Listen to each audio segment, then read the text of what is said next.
Hi guys, welcome back to a new video. In this video we will have the discussion of a beautiful story, A Day in the Country, written by the famous Russian writer Anton Chekhov. 8th standard English textbook Anton Chekhov എഴുതിയ അതിമനോഹരമായ A Day in the Country എന്ന സ്റ്റോറിയാണ് ഈ വീഡിയോയിൽ നമ്മൾ discuss ചെയ്യുന്നത്. A Day in the Country. So, what's the meaning of the title? ഇവിടെ country എന്നതുകൊണ്ട് ഉദ്ദേശിക്കുന്നത് രാജ്യം എന്നല്ല. Here country means village. So a day in the country means a day in the village. ഒരു ഗ്രാമത്തിൽ സംഭവിക്കുന്ന ഒരു കഥയാണ് A Day in the Country. Nature has always been a motivator, guide, teacher and mentor for man. Read a story about how nature influences man. പ്രകൃതി എന്നും മനുഷ്യനെ സംബന്ധിച്ച് ഒരു മോട്ടിവേറ്റർ, ഗൈഡ്, ടീച്ചർ, മെന്റർ അങ്ങനെ ഒരുപാട് രീതിയിൽ മനുഷ്യനെ സ്വാധീനിക്കുന്നുണ്ട്. ഈ കഥയിലൂടെ പ്രകൃതി എങ്ങനെയാണ് മനുഷ്യനെ സ്വാധീനിക്കുന്നതെന്ന് നമുക്ക് വായിച്ച് പഠിക്കാം. Between 8 and 9 o'clock in the morning, a dark leaden-colored mass is creeping over the sky towards the sun. There is a sound of far-away rumbling. A warm wind frolics over the grass, bends the trees, and stirs up the dust. In a minute, there will be rain, and a real storm will begin. So the story is happening between 8 and 9 o'clock in the morning. രാവിലെ 8നും 9നും ഇടയ്ക്കുള്ള സമയം. Dark leaden-colored mass is creeping over the sky towards the sun. കറുത്ത നിറത്തിലുള്ള വലിയൊരു വസ്തു ആകാശത്തിന് മുകളിലൂടെ സൂര്യന് നേർക്ക് നീങ്ങുകയാണ്. There is a sound of far-away rumbling. അങ്ങ് അകലെ നിന്ന് മുഴക്കം കേൾക്കാമായിരുന്നു. A warm wind frolics over the grass, bends the trees and stirs up the dust. ചൂടുള്ള ഒരു കാറ്റ് പുല്ലുകൾക്ക് മുകളിലൂടെ വീശി. ആ കാറ്റ് മരങ്ങളെയെല്ലാം വളയ്ക്കുകയും മരങ്ങൾക്ക് മുകളിലുണ്ടായിരുന്ന പൊടിയെല്ലാം ഇളക്കിക്കൊണ്ട് കടന്നു പോവുകയും ചെയ്തു. In a minute there will be rain and a real storm will begin. ഒരു മിനിറ്റിനുള്ളിൽ ശക്തമായ മഴയും കാറ്റും തുടങ്ങും. Fyolka, a little girl of 6, is running through the village looking for Terenty, the cobbler. The white-haired, barefoot child is pale. Her eyes are wide open. Her lips are trembling. Fyolka എന്ന 6 വയസ്സുകാരി ടെറന്റി എന്ന ചെരുപ്പുകുത്തിയെ അന്വേഷിച്ച് ഗ്രാമത്തിലൂടെ ഓടുകയാണ്. The white-haired, barefoot child is pale. വെളുത്ത നിറമുള്ള നഗ്നപാതയായ അവൾ വിളറിയിരിക്കുകയാണ്. Eyes are wide open. Her lips are trembling. അവളുടെ കണ്ണുകൾ വിടർന്നിരിക്കുന്നു, ചുണ്ടുകൾ വിറയ്ക്കുന്നുമുണ്ട്. Uncle, where is Terenty? She asks everyone she meets. No one answers.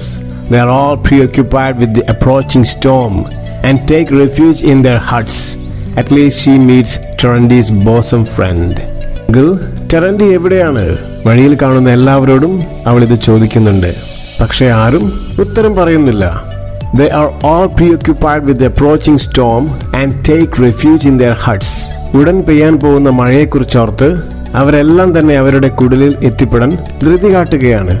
At last she meets Terenty's bosom friend. അങ്ങനെ അവസാനം അവൾ തെരണ്ടിയുടെ ഏറ്റവും അടുത്ത സുഹൃത്തിനെ കണ്ടുമുട്ടി. Uncle, where is Terenty? At the kitchen gardens, answers he. Uncle, Terenty എവിടെയാണ്? അദ്ദേഹം അടുക്കളത്തോട്ടത്തിലുണ്ട് എന്ന് മറുപടി പറഞ്ഞു.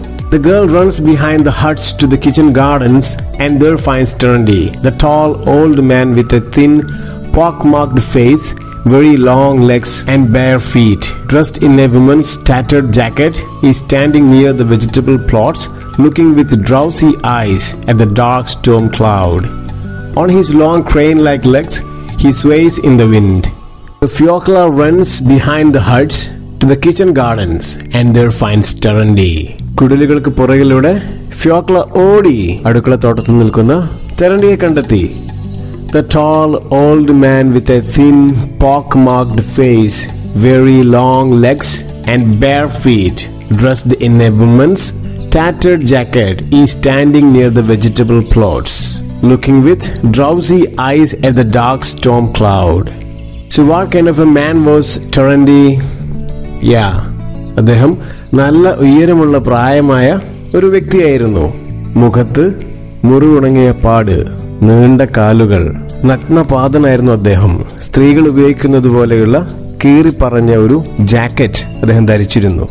പെയ്യാൻ പോകുന്ന മഴമേഘങ്ങളെ നോക്കി ഉറക്കം തൂങ്ങുന്ന കണ്ണുകളുമായാണ് അദ്ദേഹത്തിന്റെ നിൽപ്പ്. On his long crane-like legs he sways in the wind. കൊറ്റികളുടേതുപോലെ നീളമുള്ള കാലുകളായിരുന്നു അദ്ദേഹത്തിന്.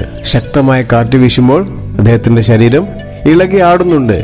Uncle Terenty, the white-headed girl addresses him. Uncle darling. Uncle Terenty എന്ന് വെള്ളമുടിക്കാരിയായ ആ പെൺകുട്ടി ഫ്യോക്ല അദ്ദേഹത്തെ വിളിച്ചു.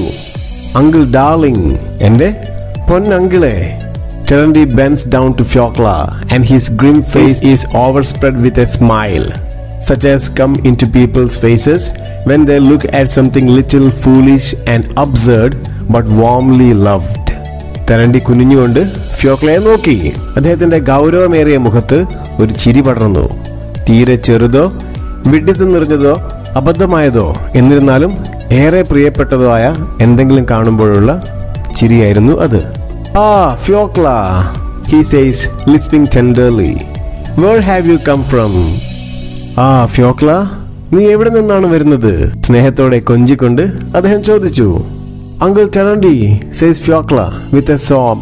Brother Danilka has had an accident. Come along. Terenty uncle, അവൾ ഏങ്ങലടിച്ചുകൊണ്ട് പറയുകയാണ്. സഹോദരൻ ഡനിൽക്ക ഒരു അപകടത്തിൽപ്പെട്ടു. വേഗം വാ. What sort of accident? Oh, what thunder! Holy, holy, holy! What sort of accident? ആ സമയത്ത് തെരണ്ടി ചോദിക്കുന്നു, എന്തപകടം?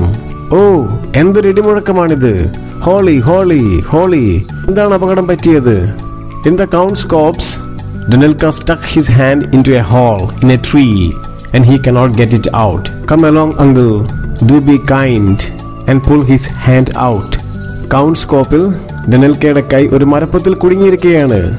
അവന് കൈ വലിച്ചൂരാൻ സാധിക്കുന്നില്ല. ദയവായി വേഗം വന്ന് അവന്റെ കൈ വലിച്ചെടുക്കാൻ സഹായിക്കൂ uncle. How was it? He put his hand in. What for? He wanted to get a cuckoo's egg out of the hole for me. Friend ചോദിക്കുന്നു, എങ്ങനെയാണ് അവന്റെ കൈ ആ മരപ്പത്തിൽ കുടുങ്ങിയത്? ഫ്യോക്ല പറഞ്ഞു, അവൻ എനിക്ക് വേണ്ടി കുയിലിന്റെ മുട്ടയെടുക്കാൻ വേണ്ടി ആ മരപ്പത്തിൽ കൈയിട്ടതായിരുന്നു. The day has hardly begun and already you are in trouble. Terenty shook his head. നേരം വെളുത്തതേയുള്ളൂ, അപ്പോഴേക്കും നിങ്ങൾ കുഴപ്പത്തിൽ ചാടിക്കഴിഞ്ഞു. Terenty തലകുലുക്കി. Terenty comes out of the kitchen garden and begins striding down the village street. He walks quickly without stopping or looking from side to side. Fyokla can hardly keep up with him. Terenty അടുക്കളത്തോട്ടത്തു നിന്നിറങ്ങി ഗ്രാമപാതയിലൂടെ നടക്കുന്നു. He walks quickly without stopping or looking from side to side. ഇരുവശവും നോക്കാതെ അതിവേഗമാണ് ടെറന്റിയുടെ നടത്തം. Fyokla can hardly keep up with him. ടെറന്റിക്കൊപ്പം നടക്കാൻ ഫ്യോക്ല നന്നായി ബുദ്ധിമുട്ടുന്നുണ്ട്. The clouds have by now covered the sun and soon afterwards there is not a speck of blue left in the sky. It grows dark. കാർമേഘങ്ങൾ സൂര്യനെ പൂർണ്ണമായി മറച്ചു കഴിഞ്ഞു. ആകാശ നീലിമയുടെ അല്പം പോലും കാണാനില്ലാതെയായി. ഇരുട്ട് വ്യാപിക്കുകയാണ്. Holy, holy, holy, whispers Fyokla, hurrying after Terenty. The first raindrops, big and heavy, lie dark dots on the dusty road. A big drop falls on Fyokla's cheek and glides like a tear down her chin. Holy, holy, holy! ടെറന്റിയുടെ പിന്നാലെ പായുന്ന ഫ്യോക്ല പിറുപിറുക്കുന്നുണ്ട്. The first raindrops, big and heavy, lie dark dots on the dusty road. ആദ്യത്തെ വലിയ മഴത്തുള്ളികൾ നിലത്ത് വീഴുന്നു. പൊടി പിടിച്ച വഴിയിൽ മഴത്തുള്ളികൾ വീണ് പാടുകൾ രൂപപ്പെടുന്നു. A big drop falls on Fyokla's cheek and glides like a tear down her chin. വലിയൊരു തുള്ളി ഫ്യോക്ലയുടെ മുഖത്ത് വീഴുന്നു. ആ മഴത്തുള്ളി കണ്ണുനീർ പോലെ അവളുടെ കവിളിലൂടെ ഒലിച്ചിറങ്ങുന്നു. The rain has begun, mutters the cobbler. That's fine, Fyokla, little girl. The grass and the trees are fed by the rain, as we are by bread. And as for the thunder, don't you be frightened, little girl. Why should it kill a little thing like you? മഴ തുടങ്ങി. ചെരുപ്പുകുത്തി പുലമ്പി. അത് നല്ലതാണ് കുട്ടിയെ. പുല്ലും മരങ്ങളും മഴ കൊണ്ടാണ് വളരുന്നത്. നമ്മൾ ഭക്ഷണം കഴിച്ച് വളരുന്നത് പോലെ. പിന്നെ നീ എന്തിനാണ് ഇടിമിന്നലിനെ പേടിക്കുന്നത്? നിന്നെ പോലുള്ള ഒരു കുഞ്ഞിനെ അത് എന്തിന് അപായപ്പെടുത്തണം? As soon as the rain begins, the wind drops. The only sound is the patter of rain dropping like fine shot on the young ray and the parched road. മഴ ശക്തമായതോടെ കാറ്റ് ശമിച്ചു. ചെറിയ വരകുധാന്യ ചെടികളിലും വരണ്ടുണങ്ങിയ വഴിയിലും മഴ ശക്തമായി വന്നു പതിക്കുന്ന ശബ്ദം മാത്രമേ ഇപ്പോൾ കേൾക്കാൻ സാധിക്കുന്നുള്ളൂ. We shall get soaked, Fyokla, mutters Terenty. There won't be a dry spot left on us. Ho ho, my girl. It's run down my neck, but don't be frightened. Silly. The grass will be dry again, the earth will be dry again, and we shall be dry again. There is the same sun for us all. നമ്മൾ നനഞ്ഞു കുതിരും ഫ്യോക്ല, Terenty പറഞ്ഞു. നനയാത്ത ഒരിടവും കാണില്ല. എന്തൊരു മഴയാ മോളെ ഇത്. എന്നാലും പേടിക്കണ്ട, പുല്ലിലെ വെള്ളം തോർന്നുകൊള്ളും, ഭൂമിയും ഉണങ്ങും, നമ്മുടെ ശരീരവും ഉണങ്ങിക്കൊള്ളും. നമുക്കെല്ലാം ഉള്ളത് ഒരേ ഒരു സൂര്യനാണല്ലോ. A flash of lightning, some 14 feet long, gleams above their head. There is a loud peal of thunder, and it seems to Fyokla that something big, heavy and round is rolling over the sky and tearing it open exactly over her head. ഏതാണ്ട് 14 അടി നീളത്തിൽ അവരുടെ തലയ്ക്ക് മുകളിലായി ആകാശത്തിലൊരു കൊള്ളിയാൻ മിന്നുന്നു. അതിശക്തമായ ഇടിമുഴക്കം കേട്ടു. എന്തോ വളരെ വലിയ ഗോളാകൃതിയിലുള്ള വസ്തു ആകാശത്തുകൂടി ഉരുണ്ട് അവർ നിൽക്കുന്നതിന് തൊട്ടു മുകളിലായി ആകാശത്തെ കീറി മുറിക്കുന്നത് പോലെ ഫ്യോക്ലയ്ക്ക് തോന്നി.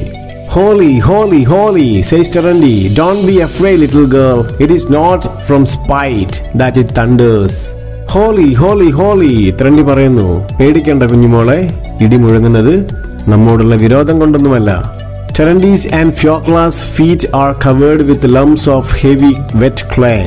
It is slippery and difficult to walk, but Terenty strides on more and more rapidly. The weak little girl is breathless and ready to drop. Terentyയുടെയും ഫ്യോക്ലയുടെയും കാൽപാദം കട്ടിയുള്ള ചെളി കൊണ്ട് മൂടി. നടക്കുമ്പോൾ നല്ല വഴുവഴുപ്പുണ്ടായിരുന്നുവെങ്കിലും Terenty ആയിരുന്നു വേഗത്തിൽ നടന്നിരുന്നത്. ഫ്യോക്ലയാകട്ടെ തളർന്നു വീഴാൻ തുടങ്ങുന്ന അവസ്ഥയിലായിരുന്നു. Last they go into the count's copse. The washed trees stirred by a gust of wind drop a perfect waterfall upon them. Terenty stumbles over stumps and begins to slacken his pace. അവസാനം അവർ കൗൺസ്കോപ്പിലെത്തി. മഴയിൽ കുതിർത്ത് കാറ്റത്തുലഞ്ഞു നിന്ന മരങ്ങളിൽ നിന്നും അവരുടെ തലയിലേക്ക് വെള്ളച്ചാട്ടം കണക്കെയാണ് ഇലകളിലെ വെള്ളം പതിച്ചത്. മരക്കുറ്റികളിൽ നിന്ന് മരക്കുറ്റികളിലേക്ക് തട്ടി വീഴാതെ ശ്രദ്ധിച്ചു നടക്കാൻ ശ്രമിക്കുന്ന Terenty നടത്തത്തിന്റെ വേഗത കുറച്ചു. Where about is Danilka? He asked. Lead me to him. എവിടെയാണ് ഡെനിൽക്ക? എന്നെ അവന്റെ അടുത്തേക്ക് കൊണ്ടുപോകൂ, Terenty പറഞ്ഞു. എല്ലാവർക്കും ഈ വീഡിയോ ഇഷ്ടമായെന്ന് വിചാരിക്കുന്നു. ഈ ചാപ്റ്ററിന്റെ ബാക്കി ഭാഗം പാർട്ട് 2 വീഡിയോ ചെയ്യുന്നതായിരിക്കും. വീഡിയോ ഇഷ്ടമായെങ്കിൽ ലൈക്ക് ചെയ്യുക. നിങ്ങളുടെ അഭിപ്രായങ്ങൾ തീർച്ചയായിട്ടും കമന്റ് ആയിട്ട് അറിയിക്കുക. യൂസ്ഫുൾ ആയിട്ടുള്ള വീഡിയോസ് നമ്മുടെ ചാനലിൽ ഒരുപാട് അപ്ലോഡ് ചെയ്യുന്നതായിരിക്കും. അപ്ലോഡ് ചെയ്യുന്ന സമയം തന്നെ നമുക്ക് ആ വീഡിയോസിന്റെ നോട്ടിഫിക്കേഷൻ ലഭിക്കാൻ വേണ്ടി ചാനൽ സബ്സ്ക്രൈബ് ചെയ്ത് അതിനടുത്ത് കാണുന്ന ബെല്ലൈക്കൺ എനേബിൾ ചെയ്ത് അതിനകത്ത് ഓൾ പ്രസ് ചെയ്ത് വെച്ചാൽ നിങ്ങൾക്ക് അപ്ലോഡ് ചെയ്യുന്ന വീഡിയോസിന്റെ നോട്ടിഫിക്കേഷൻ അതാത് സമയത്ത് ലഭിക്കുന്നതായിരിക്കും. Thank you so much for watching the video. Take care. By.